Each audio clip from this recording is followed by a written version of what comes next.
Please talk about Leandro Lo, self-defense problem with sport of BJJ. We need to train for a real fight. Thank you. Well, look, that's from T, guys. T, I think means well. I don't think he's well informed. T, Leandro Lo, guys. First of all, I want to extend my condolences to the Lo family. For those of you who haven't heard, Leandro Lo was murdered a few weeks ago. Actually, I did want to make comments on the Pena Gordon Ryan fight. I will be doing that, but first I want to pay my respects to the Lo family. My deepest condolences to the Lo family. Leandro Lo was murdered, I believe, just like one day or before the Pena Gordon Ryan fight. Now, of course, for those of you who don't know, Pena and Leandro Lo were very close friends, very, very dear friends. A lot of these guys grappling in these tournaments know each other very well. They train together. They compete against one another. They know each other very, very well. They've grown up on the circuit together. They might have wrestled each other in tournaments. You know, I know they're not the same weight class, but in the past, like it can be if you go like. But they've trained together. They know each other well.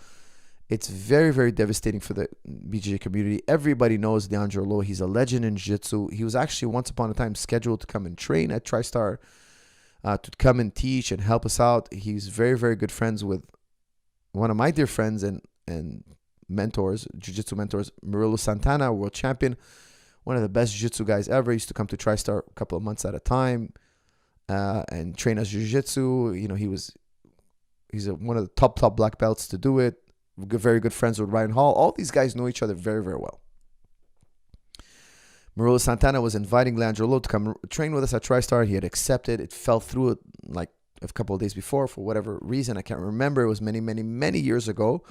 But I remember looking very much forward to training with Leandro Lo. He's known for his passing, phenomenal guy. Actually, one of the few guys to ever beat Gordon Ryan. He beat Gordon Ryan at BJJF World Championships. He's a phenomenal, world-class legend in Jiu-Jitsu. Now, from what I understood of what happened a few weeks ago, he got into a fight with a guy who's an off-duty officer. The guy came back to shoot him with a gun. From what I understand is Leandro Lo kind of took him down, got on top of him. I'm not sure how much damage or what Leandro Lo did, but the guy came back later to shoot him and killed him. Okay. Guys, I believe it happened in Brazil. If you guys know Brazil, it could be a rough place. Okay, now I have a feeling that the violence is not going to end there, but that's a topic I don't want to get into.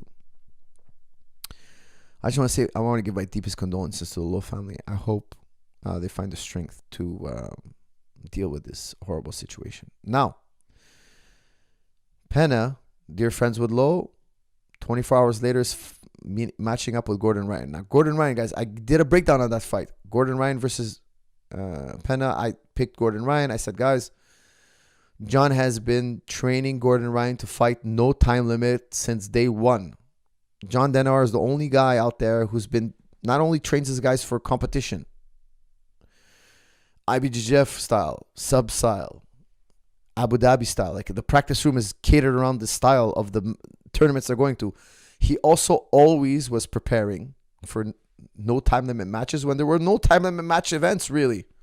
There were not really, like, there were once in a blue moon. Like, Pena versus Gordon Ryan, no time limit, that's insane. I wouldn't have accepted that. If I was Pena, I think that's a trap. Like, how could you accept that? John Danaher has been prepping his guys for no time, and I love no time limits. I think a main event like that, no time limits, was a dream. Like, what an epic battle. Guys, when we were kids, John used to tell us all the time. He used to kind of like give us thought experiments. If you put two guys in a room, you lock the door, there's no time limits, there's no points. Who comes out? Why? You have to give him an answer. You'd have to, like, he'd make us think about these things. That's why when they said it's no time limit, I was like, guys, there's no way he beats Gordon. There's just no way. Now, for those of you who didn't see the match, which I'm sure most of you did, Pena at 45-minute mark, roughly, quit verbally. Now, things were not going so well. Like, you could see he's starting to break. But was it because he lost his friend 24 hours earlier? Nobody could say that, oh, no, that has nothing to do with it. Nobody should say that, okay? Listen, for those of you, as you get older, you lose friends and family. It could be very devastating. Very, very devastating. Guys, I don't want to name fighters who I know who lost somebody because I find it might be disrespectful. But I know fighters who it's happened to them. They just lost a loved one. And and it was like weeks before or days before their fight, and they decide to continue on with the match. How could that be? I'll tell you why I think that is. I think when people die in your life, at first you're in a state of shock. Most people will go first into a state of shock, disbelief, denial. You guys know recently one of my trainers passed, one of my dear sweet trainers that I've been training with since over 20 years. Ajahn Peter Sisomfu. May he rest in peace. A dear friend and mentor of mine. It happened not long ago, a few months ago. It was very devastating for me. A very difficult thing. And I was in a state of disbelief as well. Shock. Then acceptance. All the phases, the classical phases. But I think also competing, and I don't want to name names, guys, but generally speaking, it always ends up in a bad performance. And I think that the fight date or competition gives them a type of escape, because I'm going to be so busy. I'm going to be in the competition. I'm going to be so preoccupied that I won't think about it. It's almost a way of like escaping dealing with the death of somebody you care about, which can be very difficult to do. So I totally believe, I don't want to disrespect anybody, but I totally believe that Pena could have been very much affected by that. Could have been very much affected by that. However, I still think Gordon would have won. I just think it would have took a lot longer. Now, I'll tell you something. At 45 minutes in, I told you guys, if the match goes 5 hours, Gordon is still not going to slow down. He is so efficient, guys. John Danaher is working on sustainability, efficiency. He's been thinking about these things for 20 years. He's not just out there wrestling. Gordon's not just out there wrestling. He's building up a type of like vicious cycle that you're trapped in till you burn out, till you break mentally and physically. 45 minutes is nothing for Gordon Ryan. I'm telling you, if you roll 5 minutes and you're tired, imagine what he's doing. He's doing 45 minutes. I know sometimes people roll 2 rounds in a row and they're like, I'm so tired. Guys, imagine you're going 45 minutes. Imagine Gordon was ready for a 12-hour roll. I don't think Pena was. Pena comes from IBJJF, where it's a lot of like score, stall, score, stall. There's a rhythm, and the time is running out, and a lot of those matches are won via decision. Not all of them, of course. There's a lot of finish by sub. However, the hardest matches, the top matches, are often won by decision. So what does that mean? You're going against one of the greatest finishers of all time, and this guy's been prepping for no time limits rule. Even though there wasn't no time limits real competition, like there's not many of those. I think Gordon Ryan was a brown belt when he did his no time limit match with Keenan Cornelius. He was a young brown belt against one of the top black belts at the time. And the reason why they were so confident is because John's been prepping him since day one to do no time limits. Now, why did John do that? There was no time limits. There was no time limit. There was no such matchups available at the time when John was doing that. I think personally it's because John just wanted that style of jiu-jitsu. Like, hey, our jiu-jitsu doesn't just work in these rule sets. It works in MMA.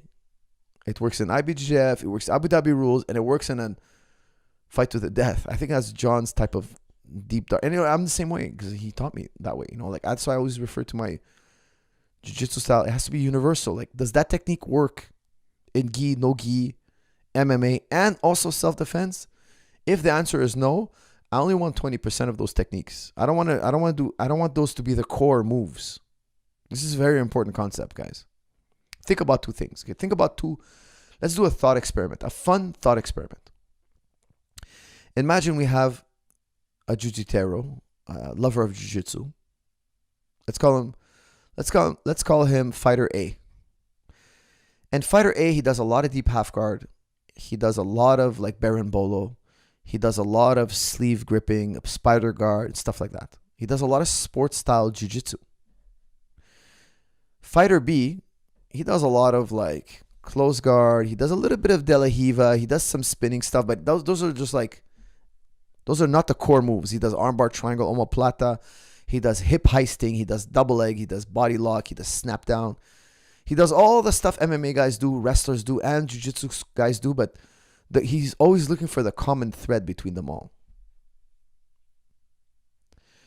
You put those 2 guys in in a gi match, they're gonna have a very tight match. I don't know who wins. Maybe both of them. They're both up to winning. Both guys can win. You put them in a no gi match. I'm telling you, the fighter B is gonna win. Why? Because he's used to MMA techniques, wrestling techniques, and his jiu-jitsu techniques that don't rely on a gi. He's winning. Put them in an MMA match. I guarantee you fighter B wins. I guarantee you fighter B wins. Put them in a street fight. Now I can't be more, I'm so confident fighter B wins. So what did fighter A accomplish in his career? He trained for all these years. Collar chokes, worm guard, all these crazy things that relied solely on the gi and you not punching me in the face. Why did he choose that path? I think he chose that path because he didn't think about it beforehand. Now, John was very adamant. Like, if you're going to do 8 hours of worm guard this week, he was going to ask you, why are you doing that? Why not do this guard? That guard will serve you in these other elements, in these other environments. Whereas worm guard only protects you in one particular environment, but there are choices that are just as good. There are other choices that also will protect you in gi and will be efficient in gi. Why did you didn't think about it? You just saw worm guard is cool and I'm going to do worm guard. Okay, so in my opinion, that thought process is really the backbone, of the new wave / death squad, Danaher death squad. Like, he thought about it. He's organized his techniques. Now, of course, he's a major influence on me. I do much of the same thing. I think it's super. I'm more engrossed into the MMA world. So I think even I've changed around the selection. I've really experimented with it. And I think, no, these are the correct, this is my point of view. And these things are very important. Why? Because you don't want to teach guys too much jiu-jitsu and then they go in the MMA and it backfires. Their jiu-jitsu backfires on them. No. We want the groundwork to excel, but excel in all the dimensions. Okay, so this is a very important characteristic in the Danaher Renzo Gracie / line of jiu-jitsu. Very important distinction.